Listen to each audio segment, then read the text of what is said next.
Here today is Mr. Duncan Ross, who's the Director of Data and Analytics at Times Higher Education, based in the UK.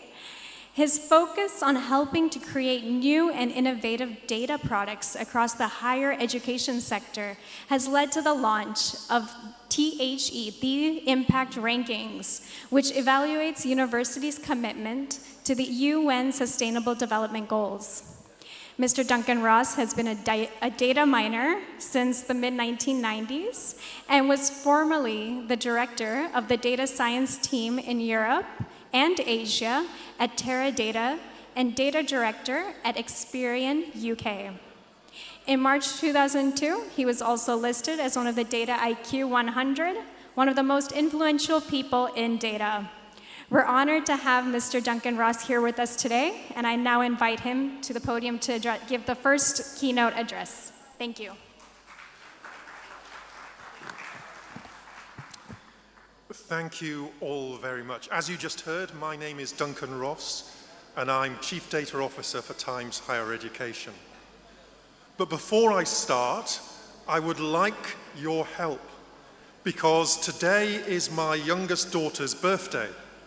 And unfortunately, I can't be with her because I've had to come here to speak to this most learned and noble crowd.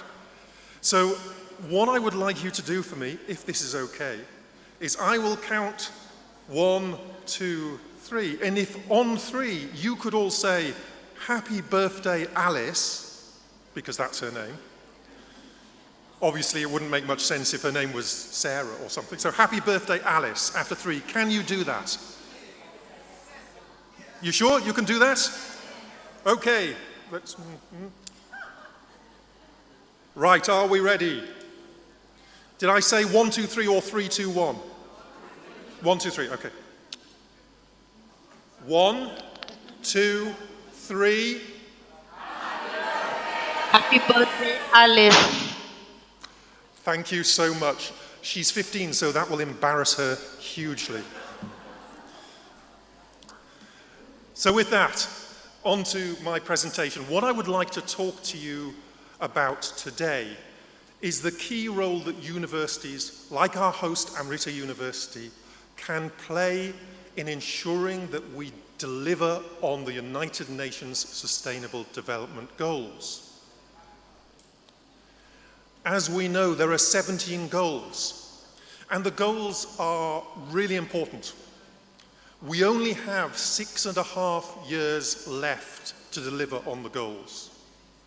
And these goals are key for the survival of the world. The goals cover not just traditional environmental practices, they also look at equity, equality, and fairness across the world. And that's crucially important. So I have starting off with a question for you. Which SDG is most important for universities? We've got some people saying 4. 7. 7's an outside chance. 7. Now this is like a test of whether I can remember the SDGs. 7 is affordable and clean energy. Oh, 17, partnership for the goals, another good one. 4, of course, quality education. But I would argue, actually, they are all equally important for higher education. The SDGs are inherently interlinked. We can't think of how, for example, we could deliver quality education, SDG 4, without addressing poverty, SDG 1, or gender equality, SDG 5. All of these are tightly interlinked. And I believe that universities are in a key place to ensure that we deliver on those. Why? Firstly, universities are in almost every community around the world. This makes universities and higher education unlike other industries. If you wanted to talk to all the banks in the world, you could do so by visiting 5 cities. But that's simply not the case for universities, because higher education is wherever there are people. The second reason is that universities think long term. Governments typically think to the next election. Businesses typically think to the next time they have to report back to their shareholders, which in the United States means the next 3 months. But universities are good at thinking about 5, 10, 15 years, or even longer. I went to quite an old English university, and it tends to think in 200 to 300 year timescales. And this is really important when we think about the environmental impact on our world. Short-term thinking will not work. We need to think long-term, and universities do that. But the third reason is one that is often overlooked. Universities are a huge part of our financial world. Roughly 1.7% of gross world product is spent on higher education. That makes it a bigger industry than the airlines.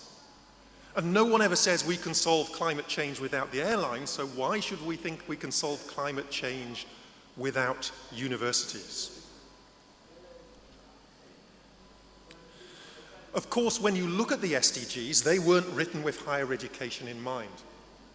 And so in order to evaluate universities and the work they're doing, we have built out a simple theory of change, which talks about 4 key ways that universities can address sustainability. The first is clearly research. If universities are doing great research, for example, into battery technology, then that will support the development of SDG 7, clean affordable energy, SDG 13, climate action, because of that research. And it's not just scientific research, of course, it's also research into the arts and the humanities. We need to make sure that we have people who are fully human to take us forwards into that world of sustainability. The second thing, of course, that universities can do is they can look after the resources with which they've been entrusted, and it is a trust. That's both the physical resources, your campuses, the rivers and streams around them, the land around them, but it's also people, human resources. How does your university treat its faculty? How does it treat its students? How does it treat all the other people who work in and around the university? The third thing that universities do is, of course, teaching. And here we have a critical role for universities, not just making sure that universities are providing students with the green skills needed for the new economy that will be coming our way, but also ensuring that everyone who leaves university takes with them what it means to be a sustainable citizen for the future, because we don't know what jobs people are going to have. We don't even know what jobs there will be in 20 years' time.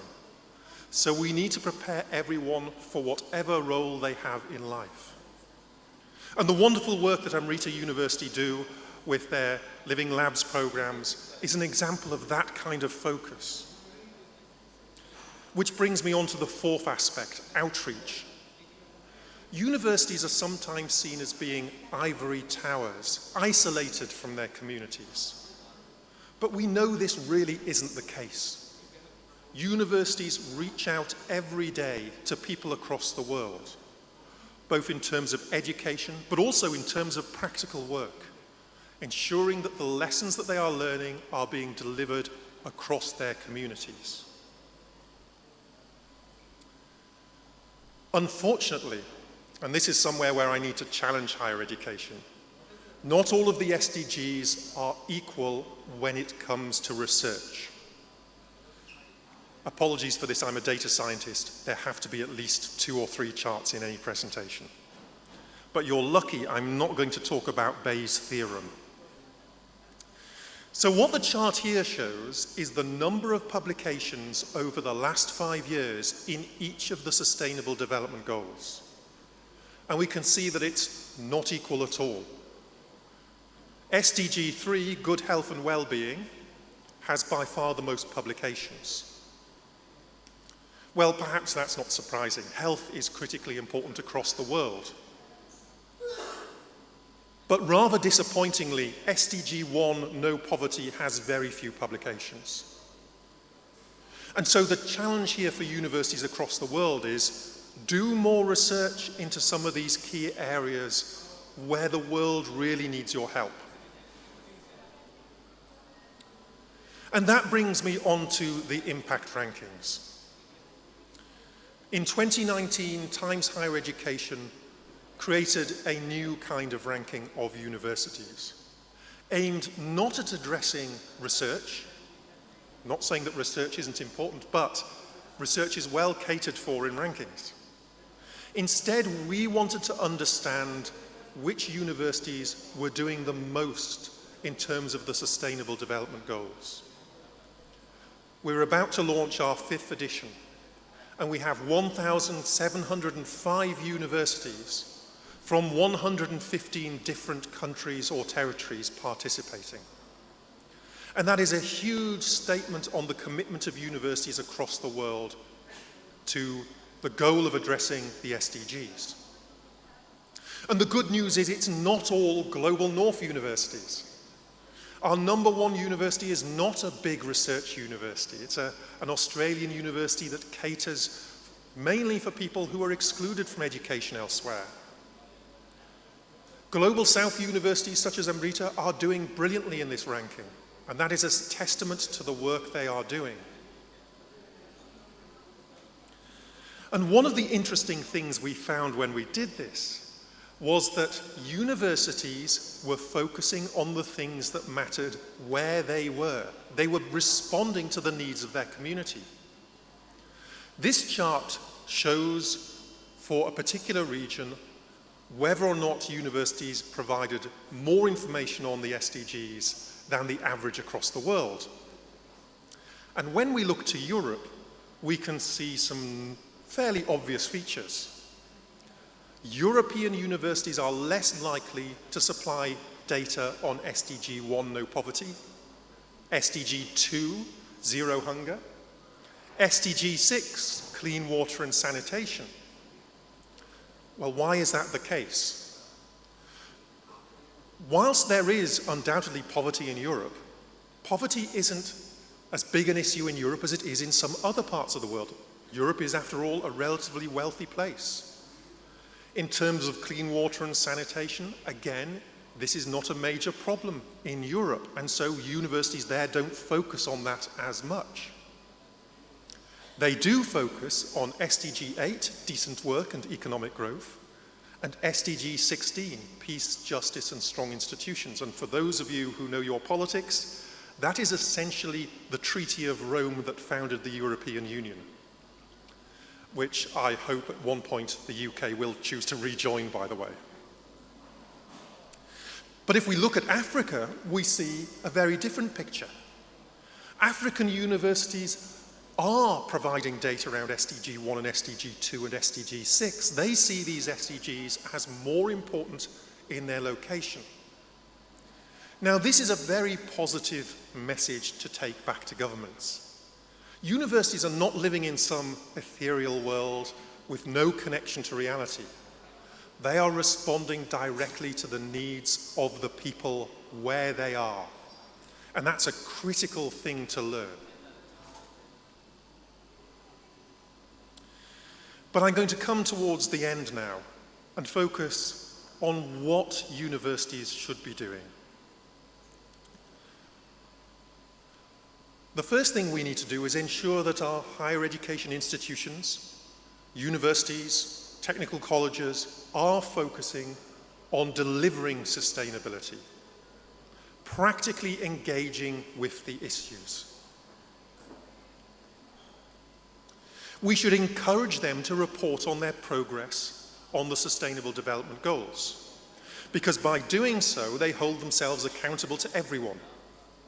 And there are many ways they can do this. They can do this through the impact rankings, of course. They can do voluntary reviews, the official mechanism of the United Nations.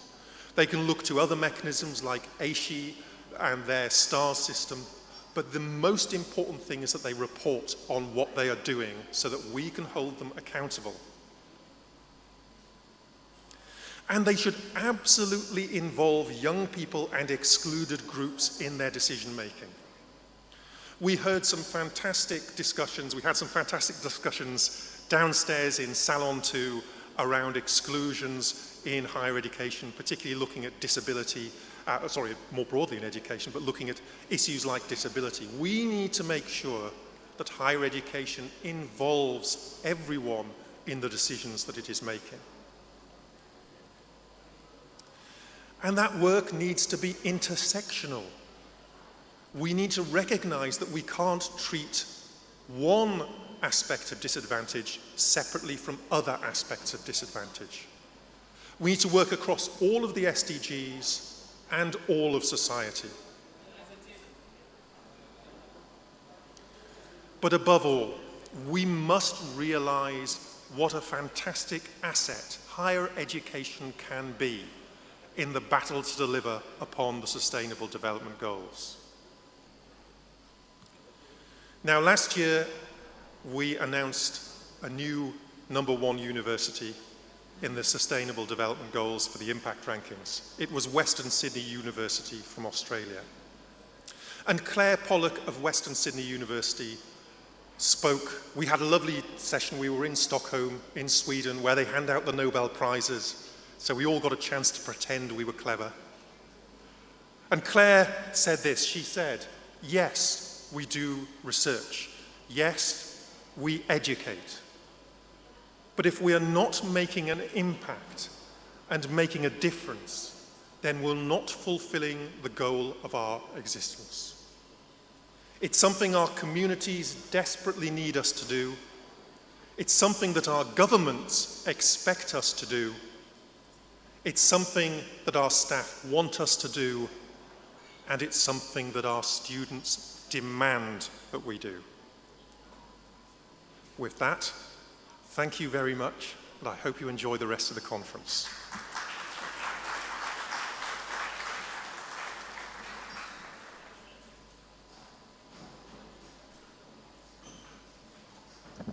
Thank you, Mr. Duncan Ross. We'll now move on to the second keynote address. I'll introduce the speaker. This is Sri Arumugam Parshuraman. He's a prominent global figure with a diverse background and career. Starting as a teacher, he later became the Minister of Education, Arts, Culture, and Science of Mauritius from 1983 to 1995. Following this, he served as a senior advisor at the World Bank in Washington, D.C., USA, and held the esteemed position of Director of UNESCO in Paris, Senegal, and India. Mr. Parshuraman's deep faith and gratitude for life's blessings have driven him to serve humanity. In retirement, he founded the Global Rainbow Foundation, focusing on helping marginalized individuals. He is also the founder-president of the University of Third Age Mauritius and the International Tirukkural Foundation. Additionally, since 2019, he has been an ambassador for the Rise and Shine European Union campaign and has been nominated as the regional representative for Africa at the Commonwealth of Learning Board of Governors. I now request Sri Arumugam Parshuraman to the podium to deliver the second keynote address.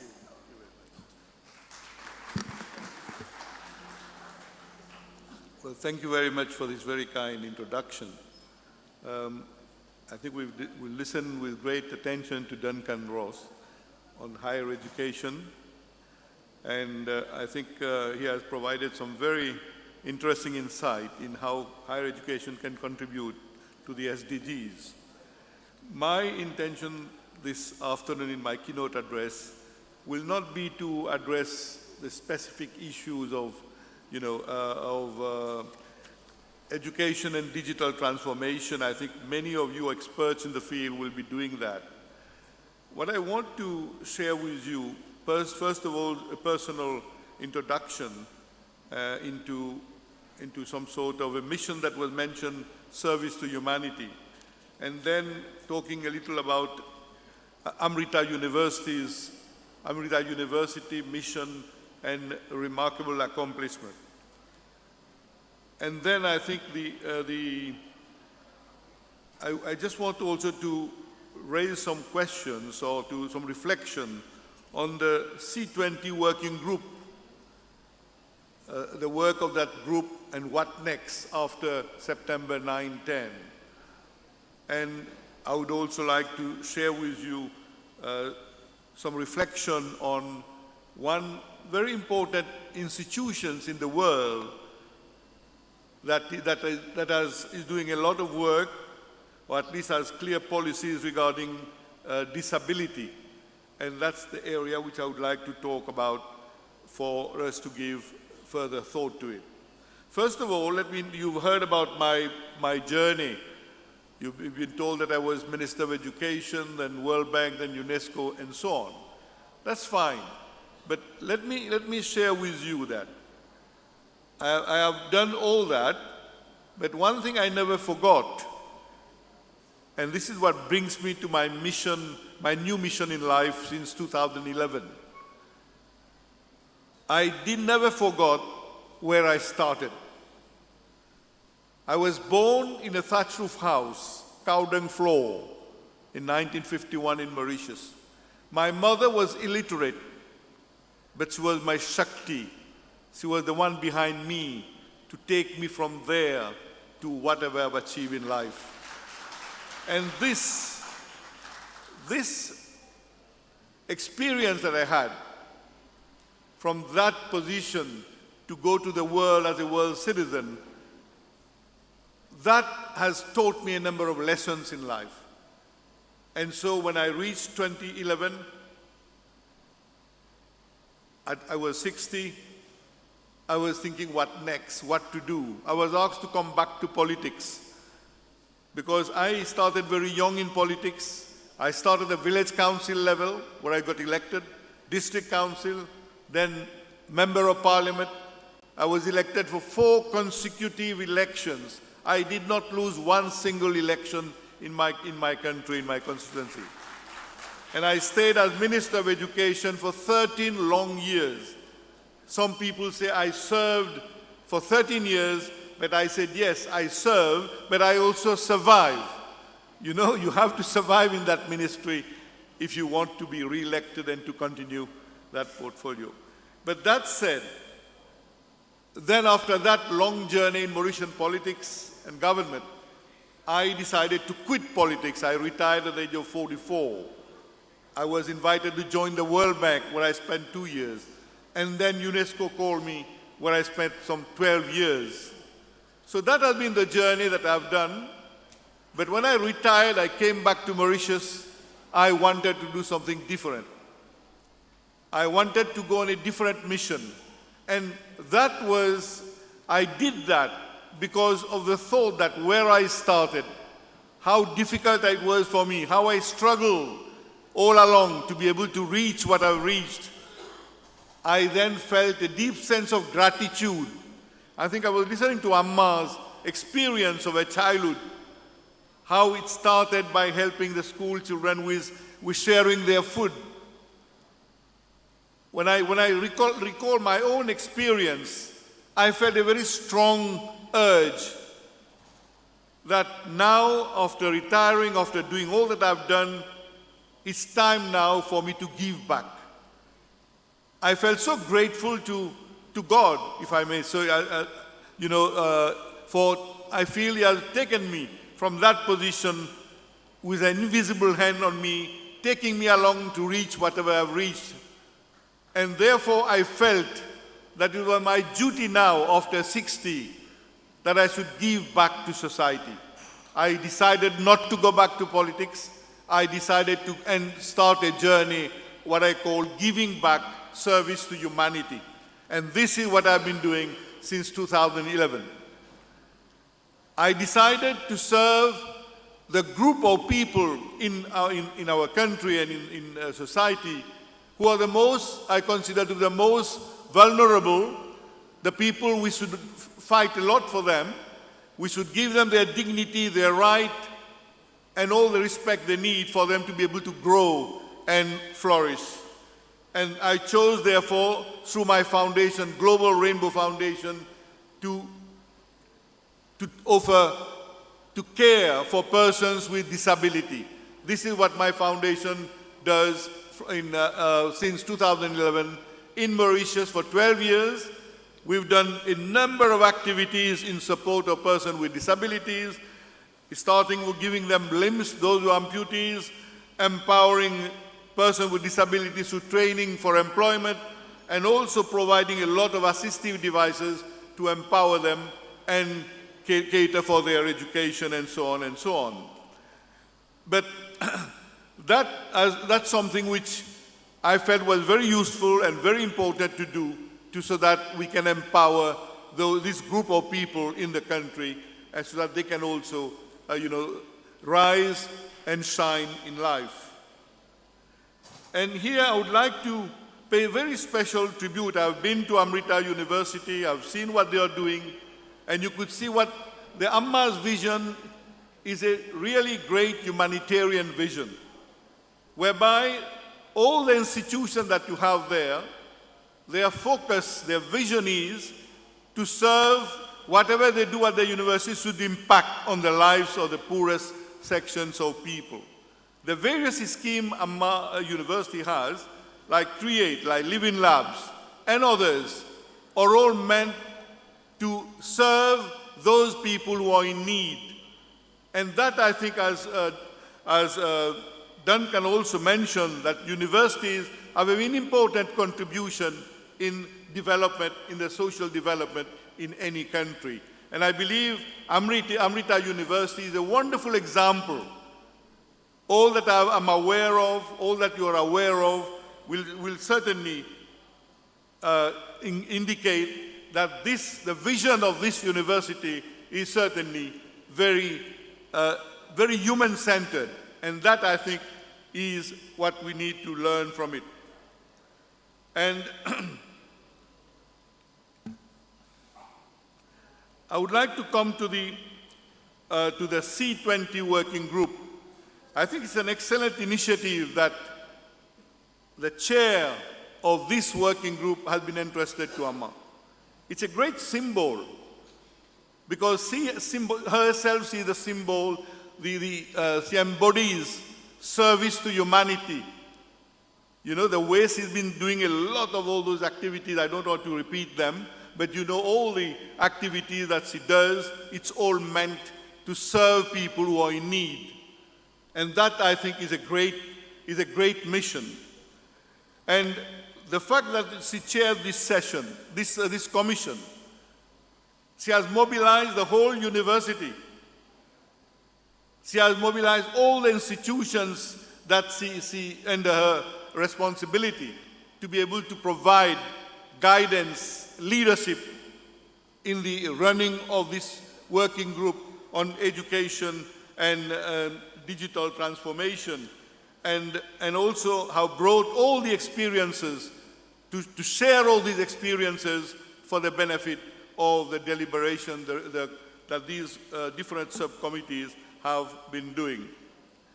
My thought about what next, I think it's good for us to think about that. I'm looking at it more in terms of policy.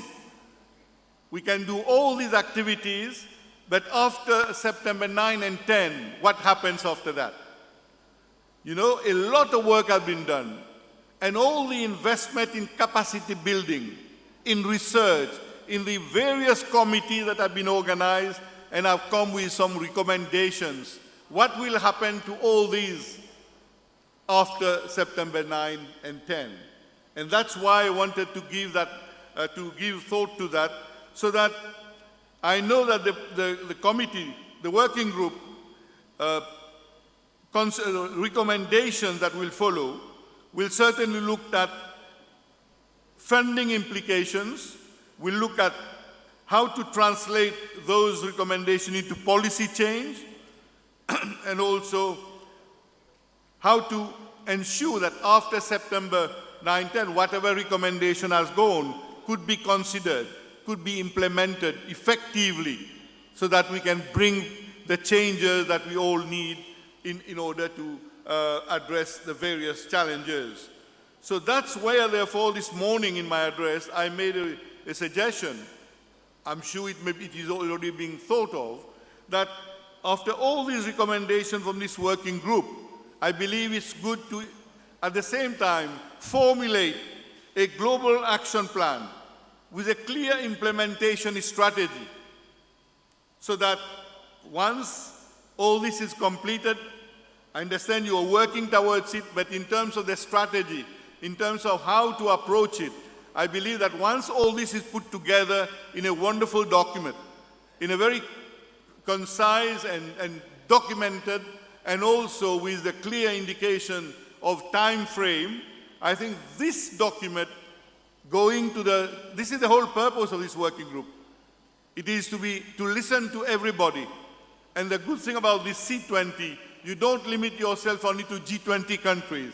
You also listen to a country like Mauritius. You know, we are not part of G20, but we are part of it, right? So likewise, many other countries. So by getting all these suggestions, all the recommendations coming from the grassroots, this commission will certainly be in a position to put all that together so that it goes to the top leaders of the world through G20. And that, I think, is something very important. So therefore, the strategy, how do you bring it there? In what way you present it? And how do you catch their attention? If the summit recognizes the work of the C20, the concrete proposal you made, and they endorsed it, then we are very confident that following that G20 India, we will have some remarkable impact on the work that we are all doing. And I'm sure that's what all of us are looking for. Because if after September you submit your report and there's no follow-up action, then we'll all be frustrated with that.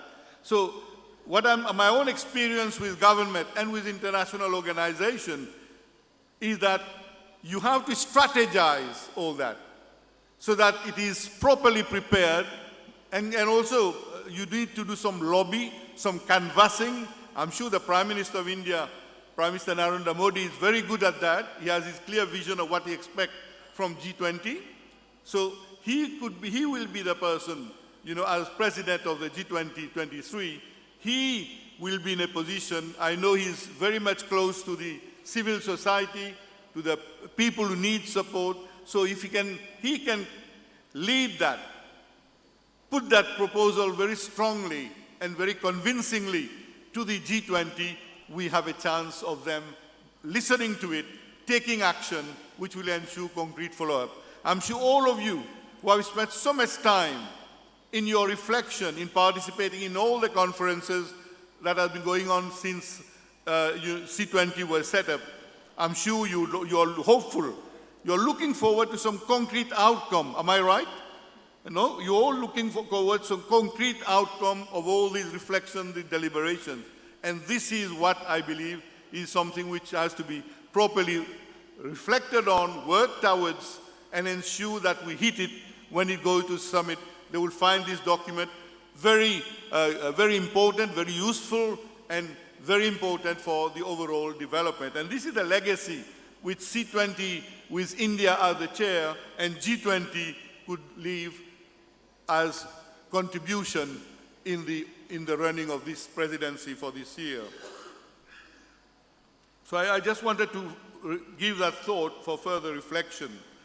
And I would also like to say that after September 9-10, the fact that Amma is leading C20 2023, I don't think Amrita University stopped there. I'm sure you're going to work with Brazil, you have worked with Indonesia, but please do keep that in mind.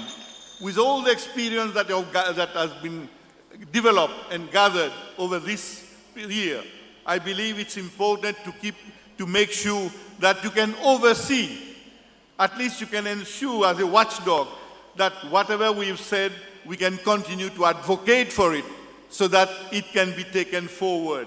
Don't just leave it like that, say we've done our job, it's over now. No, I believe we should keep the momentum. And a number of things can be done to follow up from G20, C20 after September 9, 10. And this is the reflection I wanted to share with all of you. And I believe the recommendation should also contain very clear proposals for legislation that should be necessary, and proposal for funding that will be necessary, and all these things, and policies that should be taken in the education sector with regards to digital transformation and so on. This morning, Dr. Sasi Tharoor mentioned some of the concerns. I think all these points have to be looked at, have to be addressed if we want to have impact. Let me come to one area which I consider very important, which probably has not been, according to me, have not been fully considered in the discussion. And this concerns a very important player, a very important global funding agency. And this is the World Bank. I had the opportunity of serving the World Bank, for 2 years. But let me tell you my other story with the World Bank. When I became Minister of Education in 1983, I was appointed on the 28th of March 1983 as minister. I was 31 years old. And according to structural adjustment program that the World Bank had for Mauritius, I had within 3 days to give a full action plan on how we are going to implement the structural adjustment program, which was, the program consists of cutting down expenditure on education, closing down some schools, no recruitment, no capital investment, and so on and so on. But at that moment, which was a very critical moment for Mauritius, as a new minister, I went to see my Prime Minister and told him, we cannot continue with these conditionalities of the World Bank. Because what happened, the policies were implemented and there was very much unrest in the education sector. Schools were closed, teachers were sacked, and there was total despair. So that was the point where the Prime Minister took the leadership vis-à-vis World Bank and IMF. He told them, your prescription will not cure Mauritius, it will kill Mauritius. He was very strong in that and insisted with the World Bank to change the policy. And I was sent to World Bank to negotiate with them regarding education. And we managed to get them to agree. Agreement which was signed, we changed the terms and conditions. We got them to accept a new policy of investment in human resources. And that was Save Mauritius and brought it to prosperity in the years ahead. So I'm just telling you my own relationship with the World Bank, where they were prescribing, which was not relevant, and we opposed that. I don't know why. I think because of that they called me to come to the World Bank to work with them. But what was interesting is that the World Bank is a very important player. And here my thought is that the working group, after all your deliberations, in some areas, it is useful to connect with those international organizations. You have World Bank, you have UNESCO, you have the UN generally. Because they have a lot of things to offer in terms of their global experiences, in terms of various practices that could help to enrich the work you are doing. Let me take the World Bank, for example, with regards to disability. I will be focusing on that as an example.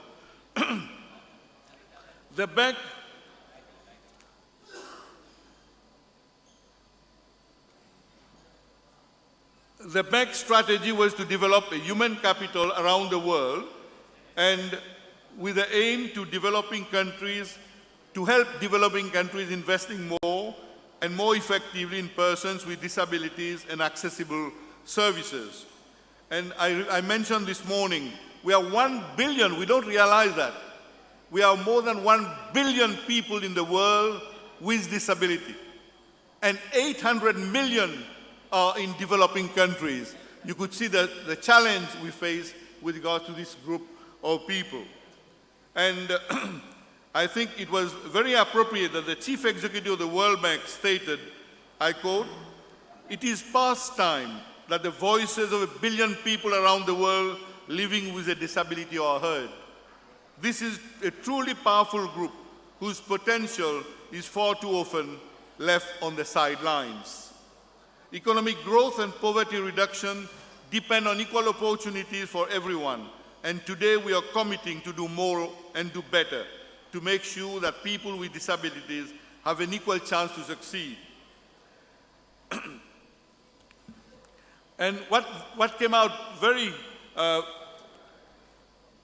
well with the World Bank commitment is they came forward with 10 commitments, like the 10 commandments. And the 10 commitments, I'll just briefly mention them. You will see how they are very important, how they will impact all the work that we are doing, because the World Bank has such an important leverage on governments, on policies. And so the first one is ensuring that all World Bank finance education projects and programs are disability inclusive by 2025. The number two, ensuring that all World Bank finance digital development projects are disability sensitive, including through the use of universal design and accessibility standards. Number three is scaling up disability data collection and use, guided by global standards and best practices, such as using the Washington Group short set of questions on disability. Number four, introducing questions on disability into the Women, Business and the Law Survey to better understand economic empowerment of women with disabilities. Ensuring that all projects financing public facilities in post-disaster reconstruction are disability inclusive by 2020. Ensuring that all World Bank finance urban mobility and rail projects that support public transport services are disability inclusive by 2025. Enhancing due diligence on private sector projects financed by the International Finance Corporation regarding disability inclusion. 8, ensuring that 75% of World Bank finance social protection projects are disability inclusive by 2025, and increasing the number of staff with disabilities in the World Bank also. And to 10th one, promoting the disability inclusion and accountability framework among World Bank staff as a way to support the World Bank's new environmental and social framework, ESF. So I've emphasized on that to show how important the policies from the World Bank are, and if we can connect with them. I believe civil society, the World Bank is open to all that now. I believe this working group at some point can talk to the World Bank representatives, be it in Delhi, talk to them, present the main recommendations, and ensure that they also give their support. As you know, the UN cannot interfere in a country's management, but the UN has this overriding role of guiding or even telling off countries when they are not meeting the goals or they're respecting the conventions. So I believe this is something which I wanted to leave as reflections for all of us to try to connect with the main or the important international partners. I've mentioned the World Bank. If I briefly mention about UNESCO. UNESCO has developed a lot of documentation, a lot of guidelines on various aspects of the whole issue of digital transformation. So by connecting with them, by getting to know what tools they've developed, what are the policies which they do for the member states, what are the policies they have, I think all these will be useful inputs in our deliberation so that we can enhance the work we are doing with work that has been done at the global level, the best practices and the policies and the tools that they have developed would help only to enrich the work.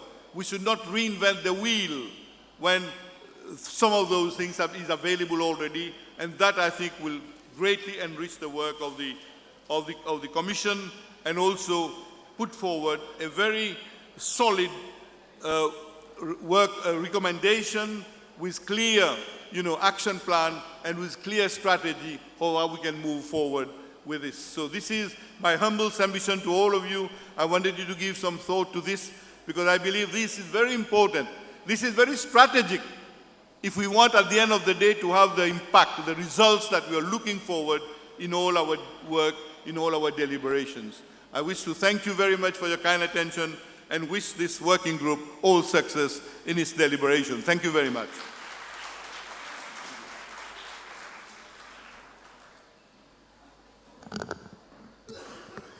Thank you, Mr. Parshuraman. We'll now break for a 20-minute tea break, and then we'll return for 2 more keynote addresses. So please, you can avail of the tea in the back of the hall, and we'll see you here again in 20 minutes. Thank you. Namaskar.